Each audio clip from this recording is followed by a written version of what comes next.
sangka sekali, tuan-tuan dan puan yang amat dihormati. Selepas keengganan MCA untuk berkempen bagi calon kerajaan perpaduan ataupun lebih detailnya calon DAP. MCA enggan untuk berkempen bagi calon DAP kerana masih menyimpan luka yang lama, masih mengingat caci maki daripada DAP kepada MCA pada waktu dulu ataupun zaman DAP dan Barisan Nasional ataupun UMNO ataupun MCA tidak bersama di dalam kerajaan. Akhirnya terbentuk kerajaan perpaduan, MCA dan DAP di dalam satu payung yang sama. Namun saudara-saudara, seperti yang kita tahu, Fahmi Fadzil juga membuat kenyataan bahwa PH dan BN tiada masalah. Nah, apa yang berlaku selepas DAP menghantar calon untuk pilihan raya kecil Kuala Kubu Baharu? Dikongsikan daripada Malaysia kini, ini pasti satu kejutan. Cantik, awak sudah kawin kah? Rasanya berita ini amat menarik perhatian dan mungkin ada sedikit lucu. Calon DAP bagi kerusi Kuala Kubu Baharu, Pang Sok Tau, mendapat layanan mesra penduduk setempat pada hari pertama bertemu pengundi pagi tadi bertarikh 25 April. Malah, Pang yang berusia 31 tahun sempat disapa penduduk pujian. Perempuan cantik. Perempuan cantik, awak sudah kawin kah? Usik seorang wanita dalam dialek Hakka.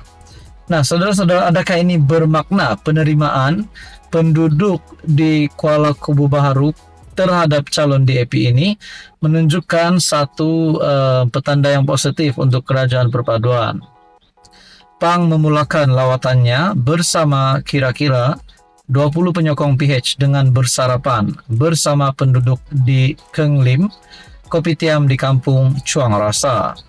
Dia memperkenalkan diri dan mengambil gambar bersama penduduk yang kebanyakannya adalah etnik Cina berketurunan Hakka. Ketika bersarapan, mereka dengan begitu bersemangat menyapa Pang. Namun dia hanya tersenyum ringkas sambil menjawab, "Saya juga berketurunan Hakka, tapi dialek Hakka saya tidak berapa bagus," kata Pang.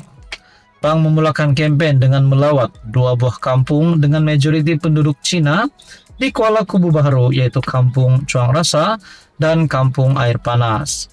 Pada PRN tahun lalu, penyandang kerusi berkenaan Lee Ki Hiong mendapat sokongan luar biasa di dua kawasan ini. Sementara itu, seorang pengundi bertanya apakah Pang pembantu kepada Menteri Perumahan dan Kerajaan Tempatan Ngakorming yang disifatkan tidak kurang hebat. Seorang pengundi lain pula berkata, "Keluarga saya ada 8, undi kami pasti akan sokong Anda." Nah, saudara-saudara, ini kemenangan awal PHDAP, Kerajaan Perpaduan untuk calon ataupun untuk pilihan kecil Kuala Kubu Baharu. Disahkan di sini, "Keluarga saya ada 8 undi, kami pasti akan sokong Anda." Nah, teman-teman, apa komen Anda? Sekian saja, teruskan bersama di dalam channel ini. Halo semua, salam sejahtera Malaysia, tuan-tuan dan puan yang amat dihormati. Saudara-saudara, ini satu perkongsian yang pasti mengejutkan ramai.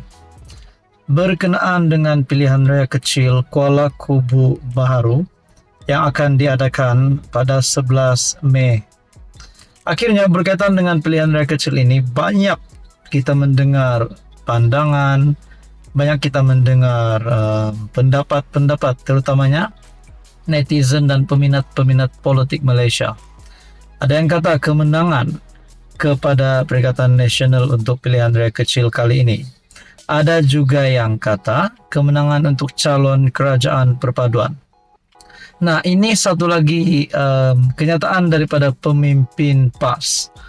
Akhirnya setelah sekian lama tidak timbul berkaitan dengan isu yang berkait ataupun melibatkan untuk menggulingkan kerajaan untuk bertukar kerajaan. Hari ini kita mendengar lagi di mana pemimpin PAS berkata melalui artikel daripada Malaysia Kini, ayunan berubah di Kuala Kubu Baharu. Kamal tak mustahil kerajaan bertukar. Mungkin kita boleh cakap ini satu lagi gerakan untuk menggulingkan Anwar Ibrahim.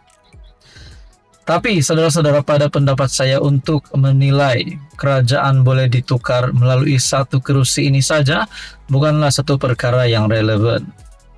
Seorang pemimpin kanan PAS dilaporkan bercakap mengenai kemungkinan berlaku perubahan kerajaan jika PN berjaya merampas kerusi DUN Kubu Baharu pada 11 Mei ini. Dipetik portal rasmi parti itu, Timbalan Pengerusi Tetap PAS Pusat Kamal Ashari berkata, mengikut situasi di atas kerja, sesiapapun yang memenangi PRK, kedudukan kerajaan negeri akan kekal. Bagaimanapun, ini yang kita mau dengar. Bagaimanapun katanya, jika calon kerajaan dapat dikalahkan, ia bakal menjadi referendum dan isyarat kepada perubahan tersebut. Namun dia menjelaskan bahwa perubahan tersebut boleh terjadi mengikut kaedah semasa. Tak mustahil sekiranya berlaku kemenangan kepada PN di Kuala Kubu Baharu, kerajaan boleh bertukar mengikut kaedah semasa selepas kita menawan kerusi berkenaan, katanya dipetik Haraka Daily. SPR menetapkan Sabtu ini sebagai tarikh penamaan calon bagi PRK yang diadakan keekoran kematian penyandangnya Lee Ki Hyong pada 21 Mac lalu. Pengundian awal untuk pengundi tertentu diadakan pada 7 Mei sebelum diikuti dengan pengundian umum pada 11 Mei. Nah, saudara-saudara, adakah satu kerusi ini mampu untuk mempengaruhi kedudukan Anwar Ibrahim sebagai pemimpin kerajaan perpaduan hari ini?